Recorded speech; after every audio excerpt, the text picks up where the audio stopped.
বন্ধু, মাথায় গুঁতো খেয়ে চোখে তো আমি সর্ষের ফুল দেখতেছি। কিরম হলো ব্যাপারটা বন্ধু? ওরে, তুই মাথায় গুঁতো খেয়ে শস্যের ফুল দেখতেছিস নে? তুই শস্য খেতে আইছিস আমার সাথে দেখা করতি? কি জন্য আইছিস আমার সাথে দেখা করতি সেটা বলা লাগে। ও, তাহলে এরে কি খাস বাংলায় বলে চোখে সর্ষের ফুল দেখা?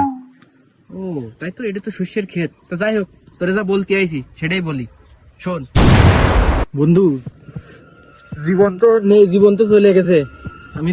আমি আর কষ্টে আর বাঁচতে রে বন্ধু, কি যে করি আমি, জীবন তো নেই, জীবন তো চলে গেছে রে। আমি শেষ বন্ধু, আমি শেষ। ও একটা বারো আমার কয়ে গেল না, আমার সাথে দেখা করে গেল না, আমার থেকে এইভাবে চলে যেতে পারলো। আমি তো শেষ ওর অভাবে। চলে গেছে মানে? ও চলে গেল, আমি একবারও জানতে পারলাম না। ও কখন মরে গেল? চল চল আগে দেখা করে আসি, চল। এই দাঁড়া দাঁড়া দাঁড়া দাঁড়া দাঁড়া দাঁড়া দাঁড়া, ও মারা যায়নি রে, মারা যায়নি। ও 7 দিনের জন্য বেড়াতে গেছে। আরে, ও 7 দিনের জন্য বেড়াতে গেছে, আর তুই এরা মরা কান্না কানতেছিস কি জন্য? আরে আর কইস নে, মরা কান্না কান বোঝারা কি করবো।